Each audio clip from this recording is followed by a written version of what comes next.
Hi, I'm Alexander, and today we'll take a look at the new IEM from DUNU called Kima. This sample was kindly provided by DUNU in exchange for my honest review. As always, I'm not paid to say anything in particular about the product, and all thoughts and opinions in today's episode are my own.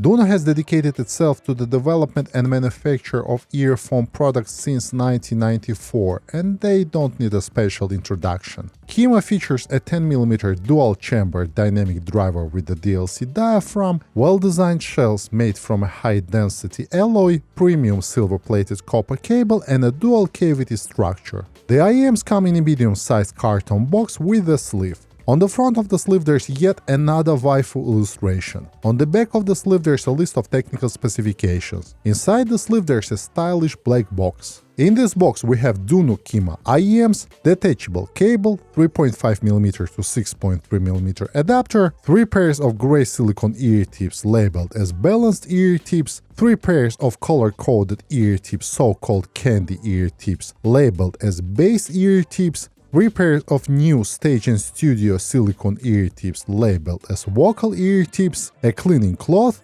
cleaning brush, orange storage case with a zipper, spec sheet, and QC card. For a sub $100 IEM, the package is generous, especially taking into consideration the candy and Stage and Studio ear tips cost $26 for both sets if purchased separately. Impedance of this IEM is 32 ohms, sensitivity is 108 dB. Cable is detachable, it uses 0.78mm 2-pin connectors. Now let's talk about design and build. The IEM shells have an unusual and stylish shape, but they sit in the ears naturally. The shells are made from zinc alloy, they consist of 2 parts and have a silver matte finish. Each faceplate has 4 edges and they look quite interesting depending on the angle of the light source. The face plates are glued to the inner part of the shell and the seam is quite smooth. The left earpiece says Crisfaction and the right earpiece says Kima. Each earpiece also has an easy-to-read channel marking on the inner part of each shell. There are 2 vent holes on each earpiece, a smaller one close to the nozzle and a larger one close to the connector. The nozzles are made from metal and they have a mesh at the end of each nozzle and a small lip that helps with ear tips retainment. The length of the nozzle is on the shorter side. The IEM feature 2-pin connectors that are placed really conveniently. Now a couple of words about fit and comfort. The shells are light and sit well in the ear, and I had no problems finding a perfect fit with the included stock ear tips. I've been using this pair for long listening sessions and the comfort and ergonomics are excellent. As the IEMs come with a large number of stock tips, you have a lot of room to experiment with fit and seal. Despite the fact the IEMs are vented, they also have a good level of sound isolation, which makes them useful outdoors too. The cable that comes with Kima is very good and I really liked it. It's 1.2 meters long, quite thick, 4-core silver-plated cable with a metal Y-splitter and a metal chin slider.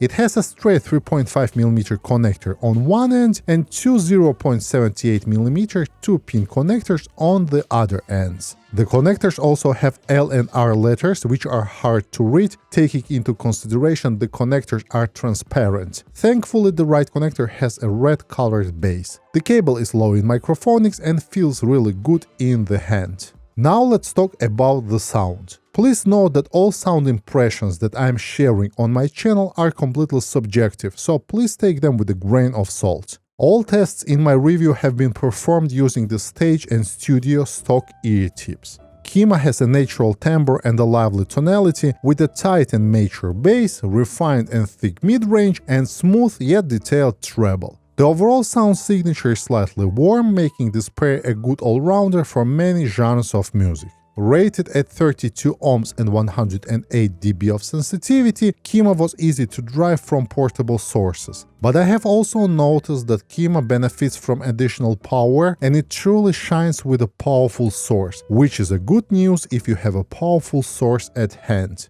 Still, I had no issues driving this set from my Samsung Galaxy S10 that was able to bring this pair to my comfort levels of volume. The bass on Kima is boosted and I wouldn't call it neutral. Sub-bass on this pair is well extended, it goes quite deep, but it lacks in weight and authority. Mid-bass on the other hand has a good impact and gentle punch, making bass-heavy tracks sound engaging. Bass details and texture are above average, and due to its speed and dynamics, busy musical passages don't sound muddy or bloated. The quantity of bass is enough for most genres, and while it's far from being called a bass-head pair, the bass still sounds solid. It has a gentle punch and is not overly intrusive in the mix. Mid-range is what I liked on this pair the most. It's natural, slightly warm and lively. There's a small amount of bass bleed into mids, making it a bit thick, but the mid-range sounds clear, transparent and detailed. The lower mids have a good amount of details and note weight. They sound natural and accurate. Upper mids have a good amount of energy to spice up the mid-range without being harsh or sibilant. Layering is great, vocals and instruments have natural timbre and are well positioned in the mix. Overall, I would say that the mid-range on Kima is organic and well defined.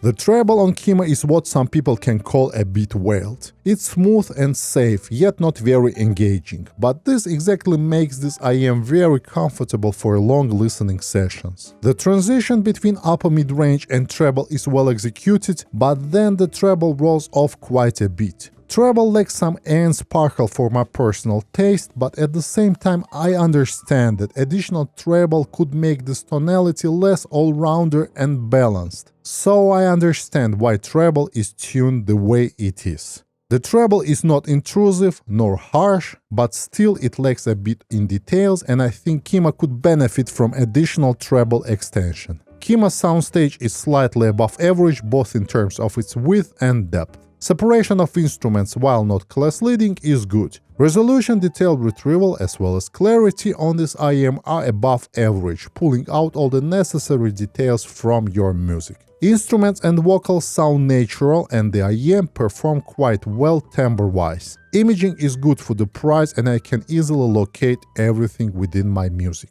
The technicalities, while not class-leading, are good for this price bracket, and overall this IEM performs well thanks to its laid-back tuning, good imaging, correct layering and a good instrument separation. As I also have the Titan S, which is another budget IEM from DUNU, I decided to make a comparison between these two. Compared to Kima, Titan S is a more analytical and bright-sounding pair of IEMs. Titan S has less bass, slightly sterile and thin mid-range, and more energy in the treble. Titan S can also be bright with some recordings, which you should keep in mind if you are a treble-sensitive person. In this regard, Kima for sure has a more smooth and laid-back tuning. Technical performance-wise, Titan S in my opinion has a better resolution, detailed retrieval and instrument separation, while Kima has a more coherent sound signature and smoother sound overall.